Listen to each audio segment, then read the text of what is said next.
Sir आगे चलते हैं। रेस्पिरेशन हमने पढ़ लिया, लेकिन एक बात बताओ, एक्वेटिक एनिमल्स में जो रेस्पिरेशन ब्रीदिंग रेट है बेसिकली वो फास्ट होता है कंपेयर टू टेरेस्ट्रियल ऑर्गेनिजम्स, ऐसा क्यों?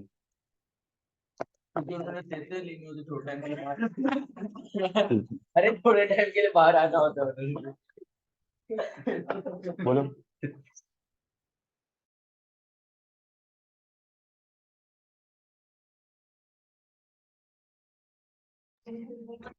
एक्वेटिक ऑर्गेनिजम्स जो डिसॉल्व्ड ऑक्सीजन है उसी को कंज्यूम करते हैं, और डिसॉल्व्ड ऑक्सीजन का amount compare to terrestrial oxygen कम है, इसलिए उनका ब्रीदिंग रेट क्या है? फास्ट है। वो ज्यादा से ज्यादा ऑक्सीजन कंज्यूम करना चाहते हैं।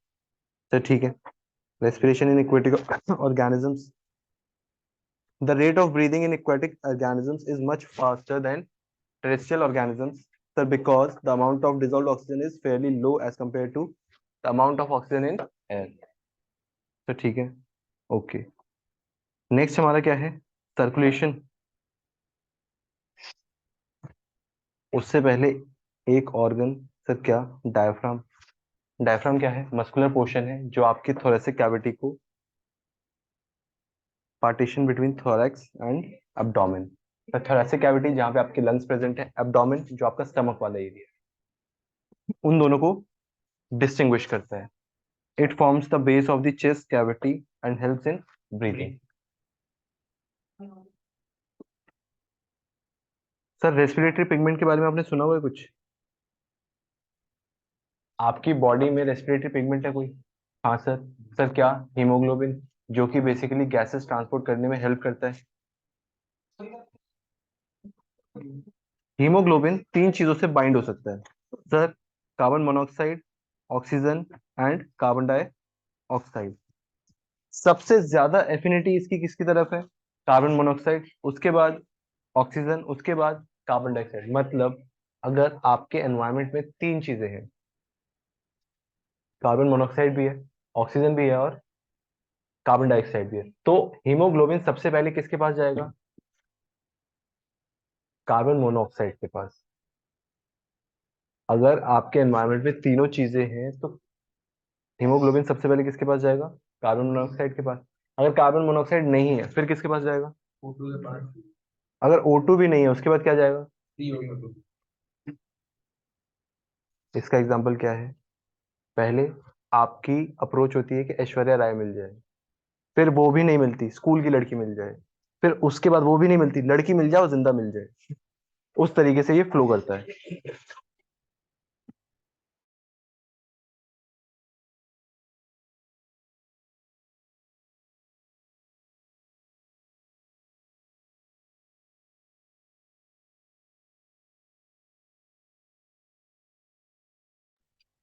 सर अब हमें सर्कुलेशन स्टार्ट करना है।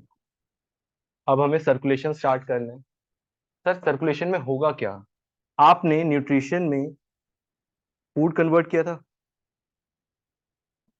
और ऑक्सीजन इनटेक की किस प्रोसेस के अंदर? रेस्पिरेशन के अंदर। लेकिन आपकी बॉडी सेल्यूलर सेल से बनी हुई है, मतलब हर एक सेल की डिफरेंट रिक्वायरमेंट्स हैं, डिफरेंट एनर्जी लेवल चाहिए उसे, डिफरेंट ऑक्सीजन रिक्वायरमेंट है। तो ये जो एनर्जी है और जो आपने फूड कंज्यूम किया है, C6H12O6 अमीनो एसिड, ये सारी चीजें ट्रांसपोर्ट करनी पड़ेगी हमें हर एक सेल के पास। तो इसके लिए आपकी बॉडी में एक ट्रांसपोर्टेशन सिस्टम है, जिसमें क्या मेन चीज है सर? ब्लड। और एक और आता है सर क्या? लिम्फ। सर ब्लड क्या सभी चीजें ट्रांसपोर्ट कर सकता है? नहीं। जितनी आपकी बॉडी की रिक्वायरमेंट है उतनी तो कर देता है, मतलब ऑक्सीजन भी ट्रांसपोर्ट कर देता है और फूड भी ट्रांसपोर्ट कर देता है। जो स्मॉल इंटेस्टाइन में विलाई ने फूड एब्जॉर्ब किया था वो ट्रांसपोर्ट कहाँ किया गया? ब्लड वेसल्स में। और अभी जब हमने यहाँ पे गैसेस एक्सचेंज पढ़ा था वहां भी हमने देखा था कि ब्लड वेसल्स पे ऑक्सीजन ट्रांसपोर्ट की गई है। तो सभी चीजें ब्लड में मिक्स हो गई, जिस जिस सेल को जितनी जितनी रिक्वायरमेंट होगी वो उसमें से उतनी अपने लिए निकाल लेंगे। तो ठीक है, यहाँ तक चीजें समझ आई। मैं सिर्फ अभी ट्रांसपोर्टेशन में बेसिक रोड मैप दे रहा हूँ, उसके बाद हम इसे नेक्स्ट क्लास में कंटिन्यू करेंगे। सर, सर्कुलेटरी सिस्टम में एक तो ब्लड आएगा, ब्लड के अंदर क्या क्या होता है? Plasma, platelets, RBC, WBC. RBC क्या है? Red blood cells. WBC platelets क्या काम करती हैं, प्लाज्मा क्या करता है, ये सब चीजें देखते हैं। आरबीसी रेड ब्लड सेल्स में रेड कलर किसकी वजह से होता है? हीमोग्लोबिन की वजह से। हीमोग्लोबिन आयरन के साथ कंबाइन होता है। हाँ हाँ हाँ हाँ, बता रहा हूँ मैं, हाँ। सर, दूसरी चीज, डब्ल्यूबीसी, आरबीसी के पास न्यूक्लियस भी नहीं होता, ये भी याद रखना है। शेप कैसी होती है? राउंड होती है। सर, आरबीसी क्या हो गया? WBC, white blood cells. इन्हें आप और क्या बोलते हो? Immunity sales. बेसिकली ये आपकी बॉडी में एज अ सोल्जर काम करते हैं। अगर कोई भी फॉरेन पार्टिकल एंटर करेगा तो उसके अगेंस्ट जो एंटीबॉडीज बनाने का काम है वो कौन करता है? White blood cells. सर, तीसरी चीज क्या थी? प्लेटलेट। सर, प्लेटलेट क्या करती है? ब्लड क्लॉट करती है। जैसे आपके कहीं भी कट लग जाता है तो उसमें से कॉन्टिन्यूस ब्लड तो फ्लो नहीं करता, एक टाइम के बाद वो रुक जाता है। तो वो किसकी वजह से होता है? प्लेटलेट्स की वजह से। इसीलिए बोला जाता है अगर आपकी प्लेटलेट्स डाउन है तो जरा सा कट भी आपकी बॉडी के लिए, आपकी लाइफ के लिए हार्मफुल हो सकता है। तो ठीक है। हाँ, नहीं, इसीलिए तो हार्मफुल है।